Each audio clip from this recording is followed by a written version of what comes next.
Start. भाइयों, आखिरकार एक लंबे संघर्ष के बाद, जो कि मुख्य रूप से अहिंसात्मक था और जिसका नेतृत्व ऐसे विलक्षण व्यक्ति ने किया जो अहिंसा और सत्य को ईश्वर का पर्याय मानता था, परंतु स्वतंत्रता के किनारे पहुंचने के अंतिम चरण में भारत को खून की नदी में से होकर गुजरना पड़ा। और यह नदी भारतीयों ने ही खोदी थी तथा इसमें भारतीयों का ही खून बह रहा था। अभूतपूर्व पैमाने पर लोगों का निष्क्रमण हुआ। पुरुषों, स्त्रियों, बच्चों, बूढ़ों, बीमारों समेत 1 करोड़ व्यक्ति, जिनके शरीरों से खून चूकर भारत की भूमि तक को रंग रहा था, भारत के एक ओर से दूसरी ओर गए। उन्होंने अपने पीछे न केवल मकान और जमीनें छोड़ी, बल्कि अपने घर के व्यक्तियों के मृत शरीर भी छोड़े। स्वतंत्र भारत के किनारे तक पहुंचने के लिए देश को यह मूल्य चुकाना पड़ा और वह 2 प्रभुता संपन्न राष्ट्रों भारत और पाकिस्तान में विभाजित हो गया। यह 15 अगस्त 1947 की बात है। कांग्रेस ने, जो वास्तविक रूप से 1885 से भारत की राष्ट्रीय वाणी थी, हमेशा भारत की एक राजनीतिक इकाई के रूप में संकल्पना की थी। कांग्रेस को अंत में भारत का विभाजन स्वीकार करना पड़ा। वैसे तो यह स्वीकृति सहमति से दी गई थी, परंतु वास्तविक रूप में देखा जाए तो यह ब्रिटिश शासकों द्वारा पिछले कई दशकों से उत्पन्न की गई परिस्थितियों के दबाव के कारण था। फूट डालो और राज करो की नीति पहल अलीगढ़ मुस्लिम कॉलेज की स्थापना के साथ शुरू की गई। एक दूसरे के बाद आने वाले 3 ब्रिटिश प्रिंसिपलों ने पृथकता का विचार मुस्लिम नेताओं और छात्रों के मन पर बैठाया। सर सैयद अहमद को विभाजन मूलक विचारों को फैलाने के लिए उनसे हर प्रकार की मदद मिली। हम यह नहीं कहेंगे कि इससे हिंदुओं का कोई दोष नहीं था, जो मुसलमानों से सामाजिक स्तर पर अलगाव बनाए रखते थे और आर्थिक दृष्टि से उनका शोषण करते थे। अलीगढ़ कॉलेज के अधिकारियों को अपने उद्देश्य की पूर्ति के लिए उपजाऊ भूमि मिली। यह सब कुछ पिछली शताब्दी के अंतिम वर्षों में हुआ। इन्होंने सोच समझकर राष्ट्रीय मुसलमानों की उपेक्षा करने की नीति अपनाई। 1947 में कांग्रेस के पास विभाजन स्वीकार करने के सिवा कोई विकल्प नहीं था, विशेषकर गंभीर सांप्रदायिक झगड़ों के कारण, जो कि युद्ध गृह युद्ध का रूप धारण कर रहे थे। जिन्ना ने यह सुझाव भी दिया कि सांप्रदायिक आधार पर आबादी की अदला बदली की जाए।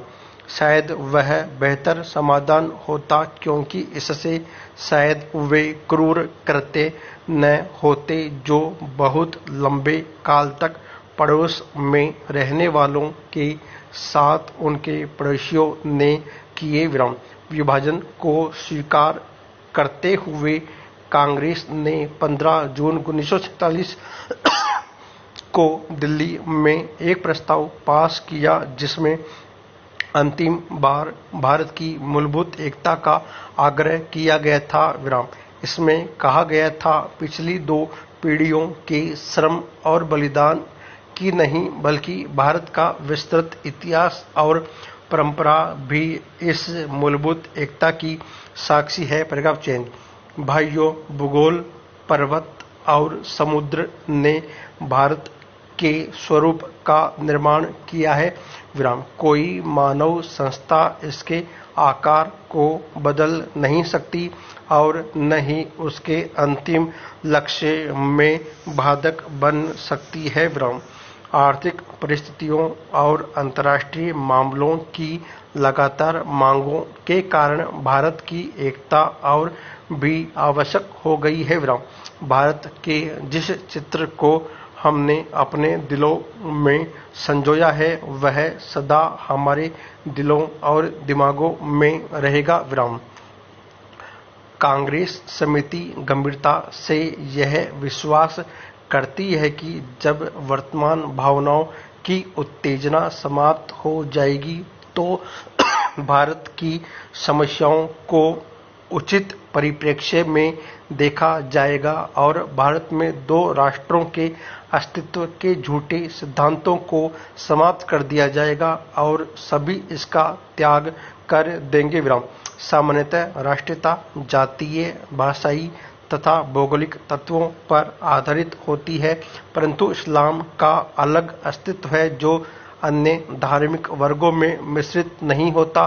55 वर्ष की स्वतंत्र धर्मनिरपेक्ष राष्ट्रीयता के बाद आज भी कई जिम्मेदार मुस्लिम नेता दावा करते हैं कि मुसलमान अलग राष्ट्र है। Paragraph change. एक जिम्मेदार दल द्वारा इतने अधिक करुणाजनक और आत्मभ्रामक प्रस्ताव की कल्पना भी नहीं की जा सकती जितना कि कांग्रेस समिति ने 15 जून 1947 को पास किया था। सभी नेता थक चुके थे और बूढ़े हो रहे थे। आदर्शवाद की जिस ज्वाला ने उन्हें 26 वर्ष पूर्व प्रेरित किया था उसका जोश ठंडा होने लगा था। कांग्रेस का विकास सदा ही बदलते नेतृत्व के माध्यम से हुआ था, परंतु पिछले 25 वर्षों में वही नेता कांग्रेस की सत्ता संभाले हुए थे। उनके व्यक्तित्व और उनके त्याग ने उनको जो ख्याति प्रदान की थी, उनको जो बल प्रदान किया था, उसको कोई युवा नेता चुनौती देने का साहस नहीं कर सकता था। विभाजन के विरोध में केवल एक ही स्वर था और वह था गांधी जी का। परंतु वे बहुत बूढ़े हो गए थे और उनका स्वास्थ्य भी ठीक नहीं था। उन्होंने भारतीय कांग्रेस समिति से प्रस्ताव स्वीकार करने के लिए कहा। यदि वे नई कार्यकारिणी समिति और नई अंतरिम सरकार के लिए नए नेता नहीं चुन सकते, प्रस्ताव को पहले कार्य समिति ने पास किया। गांधी जी से विशेष रूप से प्रार्थना की गई थी कि वे उपस्थित हों और सभा को संबोधित भी करें। लेखक कांग्रेस समिति की बैठक में उपस्थित था। गांधी जी का बजट भाषण स्पष्ट रूप से उनके दुख का द्योतक था। उन्होंने कहा कि उनके विचार सर्वविदित है। फिर भी उन्होंने कांग्रेस समिति को प्रस्ताव पास करने की सलाह दी। उन्होंने कहा कि कांग्रेस समिति को इसे रद्द करने का अधिकार है, परंतु किसी ने इसका उत्तर नहीं दिया। उस समय ब्रिटेन भारत से चले जाने के लिए और अपनी साम्राज्यवादी धाक छोड़ने के लिए बहुत उत्सुक था। अब यह बोझ उनके लिए बहुत भारी हो गया था। एशिया के राजनीतिक पुनरुत्थान की उठती हुई लहर को नियंत्रित करना था। पूर्ण विराम।